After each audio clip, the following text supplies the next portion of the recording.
Hey, how's everybody? Shalom, shalom. I think I'm live. It certainly looks that way. I certainly feel that way, thank God.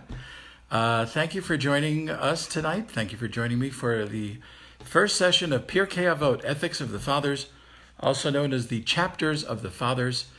I'm very happy to have you join tonight in this launching a new series. How do you like that? So let me just say first that here in Israel, it's 8:30 p.m. We're already started commemorating Yom HaShoah, the Day of Holocaust Remembrance. For our entire family, it's a very, very emotional day. We have, I think, about 25 relatives that were murdered, wiped out, gassed, etc. in the Holocaust during those terrible, terrible years. And I'm sure everybody watching has some connection to people who were murdered during that time, buried alive, all kinds of terrible, terrible, god-awful things that happened during the Holocaust. So today and tomorrow is Yom HaShoah. I guess a little bit later I'll be watching some reruns of various ceremonies and events that happened here in Eretz Israel already. But I don't know, do we wish each other can't wish each other a happy Yom HaShoah? It's not happy.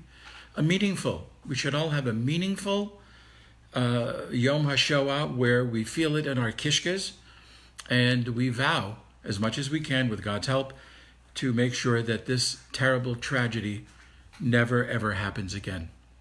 So I know you join me in that prayer. I hope everybody's well and safe and healthy, God willing. I am. My wife and I are doing very nicely. Thank God, and I hope you are too. So let's jump in. I promised this would only be 4 hours long. 30 minutes. Let's jump in and say a few words, a brief introduction about Pirkei Avot, Ethics of the Fathers. What is it? Why is it said? When is it said? Etc. So I just want to be very brief about that because I know that you probably came to learn about these teachings, the moral, ethical teachings of Pirkei Avot, the ethics or chapters of the Fathers. So here's what I can tell you. I'll show you this. I don't know if you can see it front or back, whatever. It says here, Pirkei Avot, Ethics of the Fathers. That was meaningful. And the reason I showed it to you is because it's certainly in the Orthodox Siddur. I'm not as familiar with other Siddurim, other prayer books, but in the Orthodox Siddur, it's placed right after the Shabbat afternoon service. You'll find it in every prayer book exactly at that place, the Shabbat afternoon service. And why is it placed there? Well, first of all, it's a series of Mishnahs. It's a series of pieces from the oral tradition. Why is it placed right at the afternoon service, right after, on Shabbat afternoon? Because the rabbis felt that as the days grow longer, and you know that they are, as Shabbat afternoon is a longer and longer afternoon, the rabbis were a little bit concerned. What are the people going to do with their time?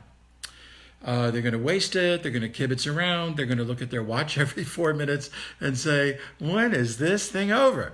So the rabbis wanted to give the Jewish population something worthy and beautiful to do on a Shabbat afternoon, as opposed to just napping it away or chatting, gossiping, whatever. Originally, there were only 5 chapters of Pirkei Avot, Ethics of the Fathers, and then eventually the rabbis added a 6th chapter. So you would say, oh, why did they do that? That's a great question. I'll tell you. Because now that they added the 6th chapter, there are exactly 6 Shabbats between the end of Passover and the joyous holiday of Shavuot, the Feast of Weeks, which commemorates the giving of the Torah. So the rabbi said, this is perfect. Let's add a chapter, and now every Shabbat between the end of Pesach and Shavuot, the Feast of Weeks, the Jewish community can study 1 full chapter every Shabbat. So studying 1 full chapter every Shabbat will get us 6 times, will get us to the Shabbat right before Shavuot. And then the tradition has become to extend it even beyond Shavuot, that we continue the cycle throughout the summer. And then 3 Shabbats before Rosh Hashanah, which is like September-ish, early October-ish, 3 Shabbats before Rosh Hashanah arrives, we take 2 chapters each Shabbat, 1 and 2, then 3 and 4, and then 5 and 6. And then it's already, the 5 and 6 is already the Shabbat before Rosh Hashanah.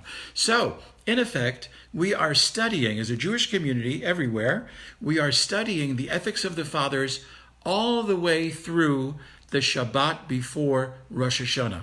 This is about a 6-month period of study. So, what is it? What is Pirkei Avot? Ethics of the fathers. Pirkei literally means chapters of, teachings of, and Avot means our fathers. Now the question is, what does the Avot refer to? Who are the fathers? Are we talking about these are, by the way, how many Mishnahs, how many separate teachings will we find in the 6 chapters of Pirkei Avot? I haven't counted it, I'll be honest with you. I don't know, 150? Weighty, really good stuff for ethical living, moral living. So I don't know exactly. I'm going to guess about 150. I may be off by about 150. I don't know. But it's more than 100, less than 200, I think. In any case, who are the Avot? What does it mean when we say Pirkei Avot? This is the chapters of the fathers. So some say it means that this is the ethics of great rabbinic minds, great sages of Jewish history from, I don't know, about the year, let's say 200 of the Common Era through 500 of the Common Era, give or take. So who are the Avot, Pirkei Avot? The Avot are the great sages from whom we learn the following 150 or so lessons.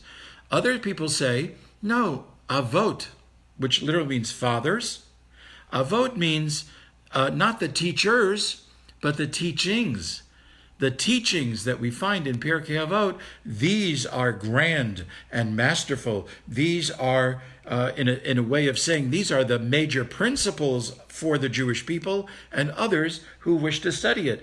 Avot refers to the lessons, not the people teaching it. That's interesting. I think so. Others will say that the Avot, what's the reference to Avot or fathers? It's a reference to the fact that everything we're going to study in these 6 chapters of Pirkei Avot, everything stems from the teachings of our great Avot in early history, early Jewish history. So who are they? Abraham, Isaac, Jacob, Avram, Yitzchak, Yaakov. Who are the other ones? Moses, Moshe, Joshua, Yehoshua. Everything we're going to study in these 150 lessons in Pirkei Avot, they all stem from our original to be revered Avot. So that's another reason why it could be called Pirkei Avot. So by and large, the lessons that we're going to learn are going to help everybody, Jewish people, non-Jewish people, whoever you are, whoever's listening, the 3 of you, I'm kidding. Is it 3? Oh, there's more. Great. Happy to have you all. Whatever we're going to learn in these 150 lessons, they are going to ground us in an ethical and moral life if we follow them. And they are going to connect us to God, to Hashem, in a very, very meaningful way.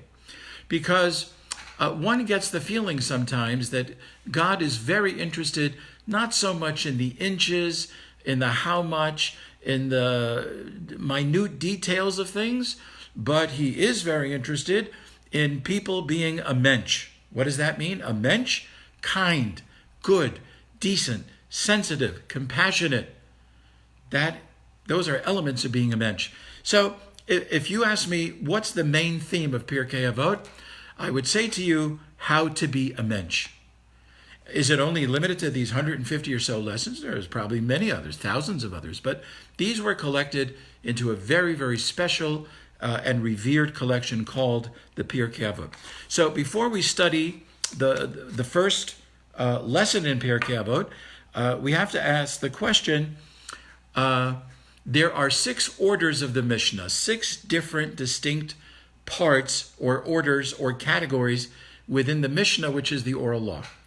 So this Pirkei Avot happens to be found in a section called Nezikin. Nezikin, which means damages. It's kind of like an entire body of the 6 parts of the Mishnah that deals with things like, these could put us to sleep if you're not involved in it, damages. Wow, let's talk about that. Court cases. Okay, some people would be interested in that. Trials, torts, or whatever kind of pastry you enjoy. It's a guide for judges. It's a guide for laws of evidence and witnesses. That's what Nezikin is all about. So many of our great rabbis have said, why did we put this Nezikin, this Pirkei Avot, ethic and moral lessons, what are they doing in that? It just doesn't belong. It's like you go into a judge's chamber and you see like walls filled with books and all kinds of law cases and judgments and whatever. And then among them you find, where's Waldo? Well, that doesn't match what the judge is dealing with all day. Where's Waldo? And here's a Disney book. It just doesn't fit.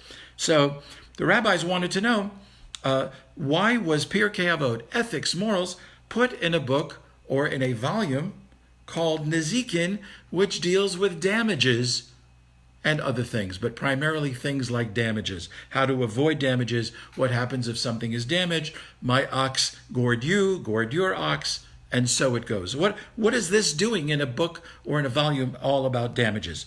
So here's what some of the rabbis said. They said, first of all, perhaps this entire Pirkei Avot is really for judges, and really it's for people involved in judgment. And all of these ethical and moral lessons are for people in that category. Judges, people who are going to be witnesses, honesty, integrity, things of that nature. So what is it doing in a book of damages? It means to say that when you do judgment and when you make sure the judgment is done, it needs to have an overlay of fairness and decency and compassion, which is what we learned from Pirkei Avot. All of that needs to have not just the strict judgment. What did you do? You shouldn't have done it. That's too bad. You're in jail. Everything needs a context. And the context for doing things like judgment and dealing with damages, etc., needs to have fairness and decency and compassion, which is taught where? That's right. It's taught in Pirkei Avot. It's taught in the ethics of the fathers. Another thing that I like even more about why is it in the book of damages, Nezikin, is something that really resonates for me, and it may resonate for you. It means to say that a person who, by all accounts, as we look at this person seems to be a spiritual person. They seem to be a religious person. They seem to be an observant person, no matter what religion we're talking about. This individual, man, woman, child, looks like somebody who kind of keeps the law, if you know what I'm saying. They look the part, they talk the part. And why is this all in the book of damages? It means to say that if you're looking the part of religious and pious individual, but you lack these moral and ethical principles, you look like the most religious person in the world, but you don't behave that way, you can be damaging not only your own reputation, but you can be damaging the entire religious group of which you are a representative. So I don't know if you hear what I'm saying. It's a little subtle, and I'm not trying not to be too overbearing on this topic. But let me say this. You see a religious person, Jewish, not Jewish, they have the garb, whatever it is.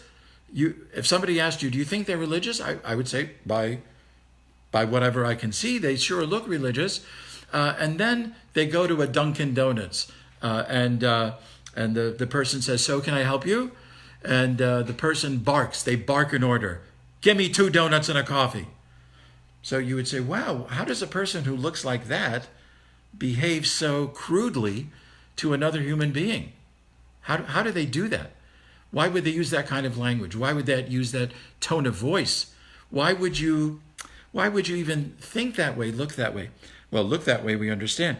So what are all these ethical and moral teachings doing in the book of damages? To tell us that if we're going to follow the laws of God in whatever religion, if you're not ethically and morally based, you will damage your reputation as a religious person, and even worse, you will damage the reputation of the rest of the people who are also of your religion. So I can't say it more without being blunt, but hopefully you have a sense of what I'm saying. There was a great rabbi in the previous generation called Rabbi Chaim Ozer Grushinsky. Okay. He said the following. So we may be familiar with the fact that there are many yeshivas, many yeshivot. These are schools of higher Jewish learning that have people studying. It could be a men's yeshiva, a women's yeshiva, high school yeshiva, a place where people sit and study and absorb the lessons of our Jewish heritage. So this Rabbi Chaim Ozer Grushinsky said, if you have a yeshiva like this, higher Jewish learning, intensive Jewish learning, if you have a yeshiva and it has great teachers, but it doesn't have a spiritual and moral guide. So you would say, well, the teacher should be the spiritual and moral guide, but they're there to teach volumes of stuff. They don't always have a chance to focus on ethics and morality. They got other things to talk about, other things to share, other things to teach. So this Rabbi Grushinsky said, if there is a yeshiva that has no spiritual and moral guide, meaning a person.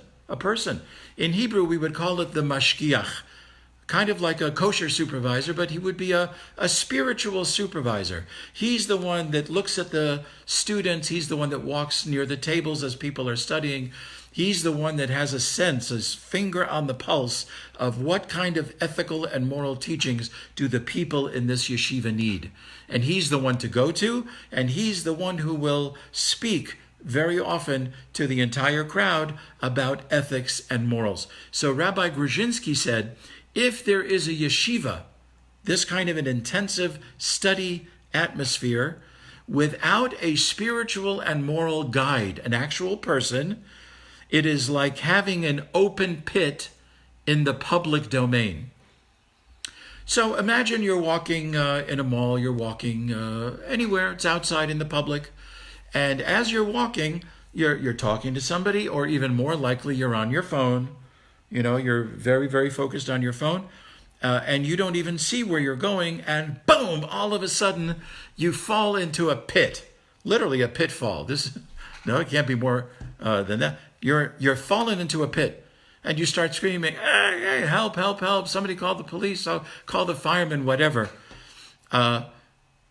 We would say that if somebody has an open pit in the public domain, it should have been what? That's right, covered. You cover that. You don't just leave it open. Not everybody's careful how they walk, where they walk. So Rabbi Grushinsky says that a yeshiva that doesn't have a spiritual and moral guide, a human being to guide the people there, it's like having a pit in the public domain. People are going to fall into it again and again and again. And if you don't have the ethical and moral underpinnings taught in Pirkei Avot, you are going to fall into all kinds of pits in your lifetime. You need that moral and ethical underpinning. So, having said that, I'm just looking at my watch to make sure that we don't go over time.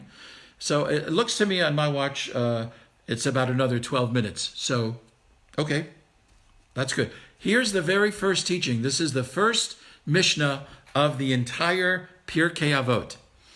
So, by the way, somebody asked me, how much are we going to cover every time we meet for 30 minutes? I don't know. This past Shabbat was chapter 1. This coming Shabbat will be chapter 2. Do I feel pressure to cover the week's chapter, that week's chapter? Honestly, I don't. I really don't. I want to impart as much of the wisdom of this moral and ethical literature as I can without needing to be tied down to a particular week and what is that week's chapter. So if you're okay with that, let me know. By the way, whatever messages you may be writing after we're done, I'm happy to respond, to acknowledge that you were here. And it's possible that maybe we may move into like a Zoom thing. Come on and Zoom. Okay, we may do that. Right now, this is kind of new for me, so I feel silly talking to my image on a phone. Here's how every chapter of the 6 chapters of Pirkei Avot begins. It says in Hebrew, and I'll translate, Kol Yisrael yesh lahem chelek leolam haba, which means you're in my parking spot. It does not mean that at all. Every person of Israel, which would be every Jew, all Israel, every Israelite, has a share in the world to come. That's nice. I guess it sounds like no matter who, no matter what, whatever kind of life you live, I guess everybody starts out with a share, a parcel in the world to come, Olam Haba. So you would say, well, how big is the parcel? I don't know. Is it the size of a postage stamp or the size of Haifa? I don't know. I guess it depends on how you lived your life and what you would be earning. What size is this Olam Haba? But that's a whole other discussion. All Israel, every Jew, is how I would understand it, has a share in the world to come. And that gives us a verse that kind of tells us how do we know that. Okay? So again, every chapter of the 6 chapters begins with that. I kind of like it. I'll be honest with you. I like it because on Shabbat afternoon, when people, especially during the summer months, spring, summer, there's a lot of time to think and a lot of time to do other things. And when is Shabbat going to be over already? A lot of people start to introspect on Shabbat afternoon. If you're Shabbat observant, there's not a whole lot more to do than there's no electricity, there's no TV, there's no radio, there's no phone, there's no laptop. So a lot of people introspect and wonder to themselves, gee, I look at the last week and did I live as moral and virtuous a life as I should have in whatever religion? Did I? And maybe people would start to feel hopeless about their ever achieving anything in the world to come. And so Shabbat afternoon, every chapter begins with this. Every Israelite, every Jew has a share in the world to come. By the way, if you're listening and you're not Jewish, you may be asking the question, can non-Jews have a share in the world to come? And the unequivocal answer is absolutely. Absolutely. Good people, solid people, positive people, kind, sensitive, considerate people who would be categorized as a mensch, if they also have a share in the world to come. Not as big as my share, but I'm kidding. People who are good people have a share in the world to come. So here's the very first teaching. That was just a preamble, again, that we find in the beginning of each of the 6 chapters. It says, Moshe kibel Torah misinai. Moses kibel, received the Torah from Mount Sinai. That's a pretty familiar episode in our Torah. Exodus chapter 20, there's Moses, the top of the mountain. God is giving the 10 commandments. And so the very opening of all these 150 lessons is something very basic and fundamental. Moshe kibel Torah misinai. Moses received the Torah from Mount Sinai. Many people wonder, why is this the beginning? Let's roll into an ethical teaching. This is not an ethical teaching. It's a reminder. And many of our rabbis say, why does it begin this way? It begins this way because there is a compelling nature to studying what we are studying. As I mentioned before, who are the Avot? Abraham, Isaac, Jacob, Moses, Joshua. Wow. So this is divine. There's some divine aspect to all that we're ready to study. It's not like Aristotelian logic. It's not somebody sitting on a beach with a cigar and a nice vodka or whatever saying, oh, here's what I think is a good idea for good living. Yeah, let me write these down. This is divine. This is comes from God. So Moses received the Torah from Sinai, umisara liYehoshua, and he hands it over to Joshua. This is what we know. 5 books of Moses end, the Torah ends.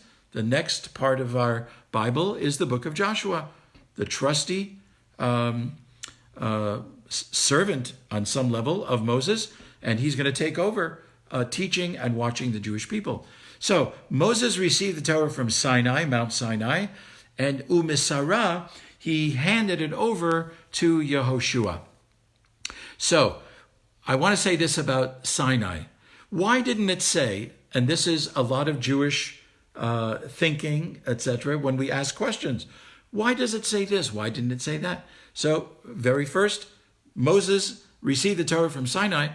What question would you be asking? What do you mean Moses received the Torah from Sinai, Sinai? Why didn't it say Moses received the Torah from God? That would be very accurate. He didn't receive it from the mountain. He received it from God. Why didn't it say that he received it from God? So here's my take on it. You'll either like it or you'll leave. Don't leave just yet. I have about another 5 minutes. Why does it say Sinai? Sinai refers to the mountain of Sinai. And now we kind of go back to a midrash, a rabbinic teaching that says something about the Sinai mountain. Why did God give the Torah, the Ten Commandments, at the mountain of Sinai? There were bigger mountains, taller mountains, more majestic mountains. If you take Route 90 here in Israel and you drive towards the Dead Sea, you see, oh my gosh, on the way to Masada, you see huge, grand, inspiring mountains. Why didn't God give the Torah on one of those? That would make a statement. What do we know about Mount Sinai, according to rabbinic tradition? It was the lowest. It was the tiniest. All the other mountains, according to midrashic tradition, they were arguing with each other. God, give it on me. I'm the tallest. Give it on me. I'm the most majestic. Give the Torah on me. I'm the fill in the blank. The only one that didn't get involved is the tiniest mountain, which is Mount Sinai. And God gave the Torah on Mount Sinai. So what's the lesson of Sinai, or in Hebrew, Sinai? Moses received the Torah from Sinai. This is my lesson. My lesson is, it said Sinai or Sinai instead of God. Could have said Moses received the Torah from God. It meant to say that you can only receive the Torah, or all of these 150 lessons, only from a place of humility. Just as Mount Sinai was the most humble of all the mountains, the only way you can receive any of God's word or these lessons is from humility. So what does that mean to say? It means to say that if a person comes from a point of arrogance, generally when you're arrogant or filled with yourself, there's no room for anything else. But if you're humble, if you feel like, yes, you can learn something, yes, I'm able to take something in, it works best when you have humility. When you're humble, you can take in a lesson. If you're not humble, you might as well be a piece of glass that doesn't take in, doesn't give out. So in my opinion, I think this is why it said, instead of Moses received the Torah from God, to use the word Sinai or Sinai is right away telling us from humility, we're able to absorb, take in, grow from all of these lessons that we're going to find in Pirkei Avot. And then the next word, and then we'll have to close in a couple of minutes, umisara. He doesn't give it over to Joshua. Misara, limsor in Hebrew means to hand over carefully, to hand over lovingly, to hand over with great investment. The word latet, to give in Hebrew, I would sit at a table with somebody and my pen just ran out of ink, and I would say to somebody, bevakasha, please, tain li 8. Please give me a pen. Bevakasha, tain li iparon. Please give me a pencil. But when you want to have somebody give you over a baby, a little infant, you wouldn't necessarily say to somebody, oh, tain li eta yeled. Tain li eta katan. Please give me the infant. You would more likely say something like, you may not use the word limsor, but you wouldn't say, give me the baby. You would more likely say, hand me the baby. Do you see there's a subtle difference between to give and to hand over? And I think this is what the Mishnah wanted to teach, that Moses didn't just give it without any interest. When I'm done with my 20 years, you deal with these people and these laws. No. Moses gave it over to Joshua. He handed it over with love and embrace as if to say, this is extremely precious.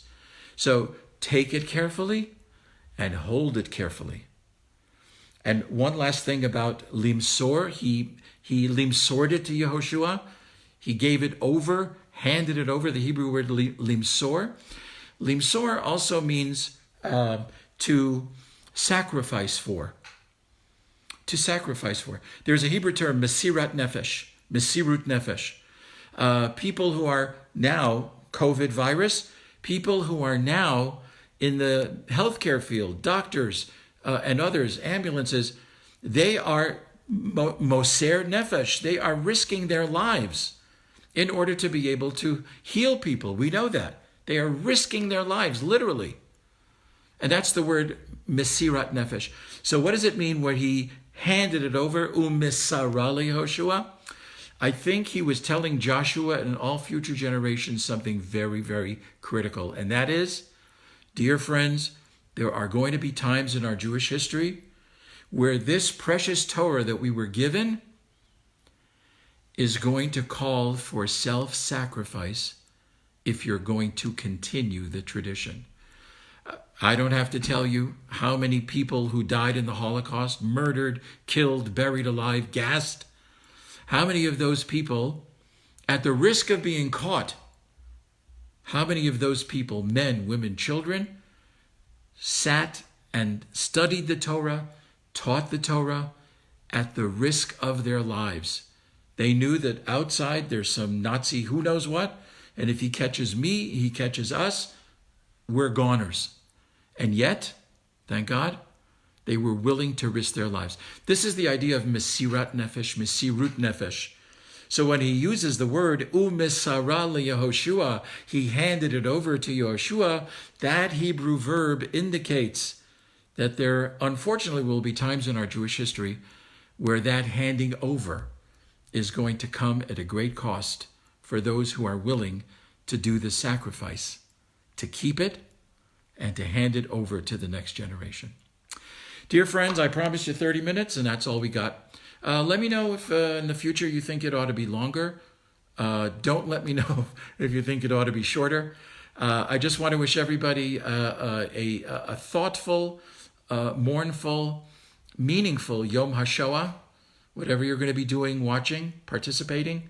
We don't have the luxury of going to places now. The places are coming to us through Zoom and other kinds of platforms, whatever. But as we end, I want to wish everybody good health.